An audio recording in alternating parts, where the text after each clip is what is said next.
رابعہ بصری رحمت اللہ علیہ کو دنیا سے گئے ہوئے 1200 سال ہو چکے ہیں، لیکن ان کا نام آج بھی زندہ ہے، رابعہ بصری۔ گلگت کی عورتوں کو بھی پتہ ہے رابعہ بصری کوئی بڑی اعلیٰ درجے کی خاتون تھی، پنجاب کی عورت کو بھی پتہ ہے، عرب کی عجم کی عورتوں کو پتہ ہے رابعہ بصری نہ کوئی شہزادی تھی، نہ کوئی ملکہ تھی، نہ کوئی وہ خوبصورت تھی، نہ کوئی خاندانی تھی، بلکہ عورت ہونے کے لحاظ سے ہر عیب اس میں تھا۔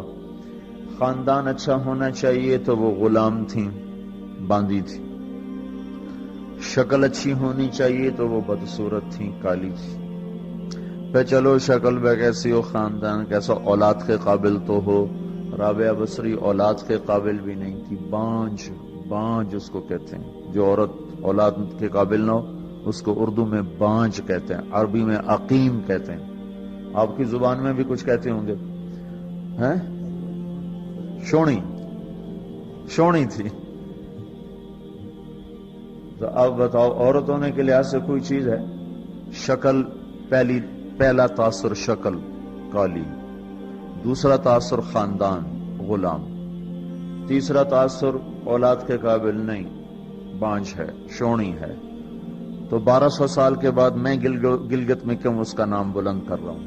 میں نے کسی بادشاہ کی بیوی کا نام تو نہیں لیا، سکندر کی بیوی اور بنو امیہ اور بنو عباس کی ملکہ اور بیگمات، ان کے نام تو نہیں لیے۔ میں کہہ رہا ہوں رابعہ بصری،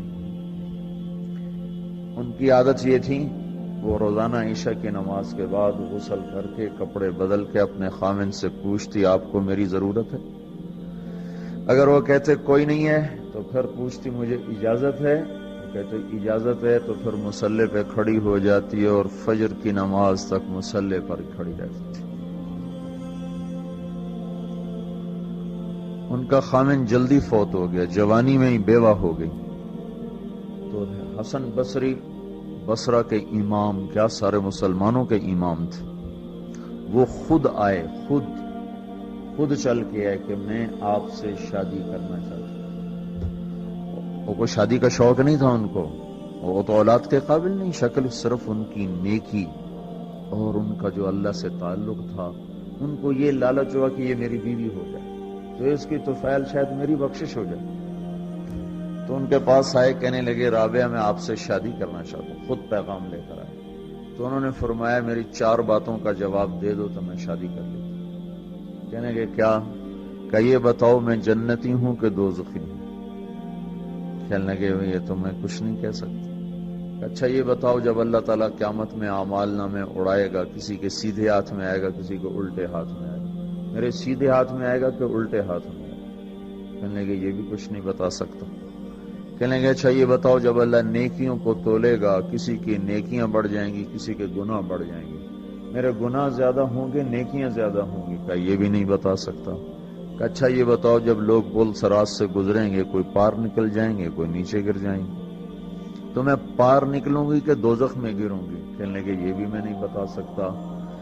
تو پھر فرمایا اچھا جاؤ مجھے تیاری کرنے دو، مجھے ان 4 باتوں کی تیاری کرنی ہے، میرے پاس شادی کے لیے وقت کوئی نہیں ہے۔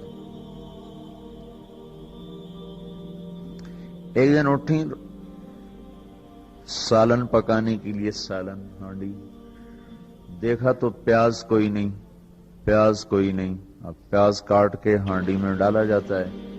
اب پریشان بیٹھی ہیں، نہ کوئی بیٹا، نہ بیٹی، نہ خامد، نہ بھائی، نہ کوئی خادمہ۔ تب سوچ میں پڑی پیاز کہاں سے لوں؟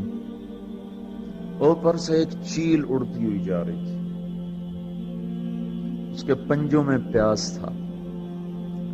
جب وہ اوپر آئی ہے تو اس کے پنجے چھوٹے اور پیاز سیدھا رابعہ بصری کی گود میں آ کے گرا۔ جو ہم سے دوستی لگاتے ہیں ہم پرندوں کو ان کا خدمت گزار بنا دیتے ہیں۔ ہاں، جو اللہ سے دوستی لگا لیتے ہیں اللہ دنیا ان کے لیے مسخر کر دیتے، اللہ دنیا ان کے پاؤں میں ڈال دیتے۔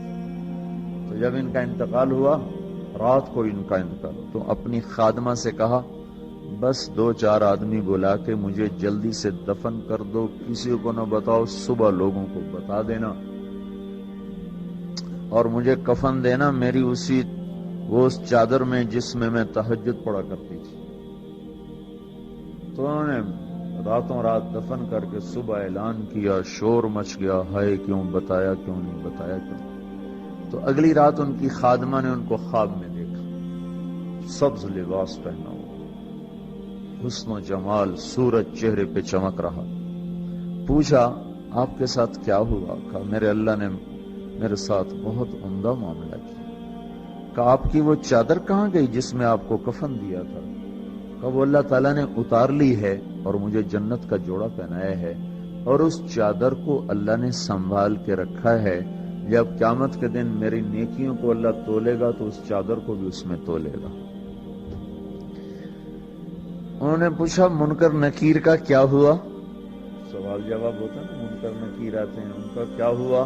کہا وہ آئے تھے تو انہوں نے مجھ سے کہا من رب کی، تیرا رب کون ہے، تیرا رب کون ہے؟ تو میں نے منکر نکیر سے کہا جس اللہ کو 40 سال نہیں بھلایا اس کو 4 ہاتھ زمین کے نیچے آ کر میں بھول جاؤں گی۔ یہ نہیں کہا ربی اللہ ہے، بلکہ ان کو یوں کہا کہ جس رب کو 40 سال میں نہ بھلا سکی اس کو 4 ہاتھ زمین کے نیچے آ کر میں بھول جاؤں گی۔ تو منکر نکیر نے کہا اب اس کا آگے کیا حساب لینا، چلو بھائی واپس چلو، چلو بھائی واپس چلو۔ یہ بات آپ نے حضرت عمر سے فرمائی تھی، عمر وہ کیا دن ہوگا جب تو قبر میں ہوگا اور منکر نکیر آئیں گے زمین کو چیرتے ہوئے، اور ان کے ہاتھ میں ہتھوڑا ہوگا، ساری دنیا کے انسان جن اٹھانا چاہیں تو اٹھا نہیں سکیں گے، اور ان کی آواز میں بجلی کی کڑک ہوگی، اور وہ زمین کو چیرتے ہوئے آئیں گے، ان کے دانت لمبے ہوں گے، تو وہ آ کر تم سے سوال کریں گے من ربک ما دینک من نبیک۔ حضرت عمر کہنے لگے یا رسول اللہ میرے ہوش ٹھیک ہوں گے، جیسے میں اب بیٹھوں میں ایسے ہوں گا؟ تو ہمارے نبی نے فرمایا ہاں تو ایسے ہی ہوگا جیسے تو اب بیٹھا ہوا ہے۔ تو کہنے لگے پھر میں اچھی طرح ان سے نمٹ لوں گا۔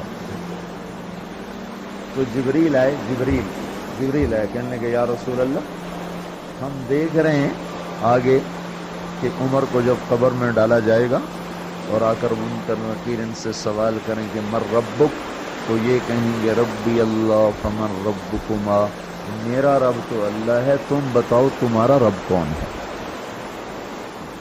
میرا دین تو اسلام ہے، تم بتاؤ تمہارا دین کیا ہے؟ تو وہ منکر نکیر کہیں گے عجیب بات ہے، ہم تمہارا حساب لینے آئے کہ تم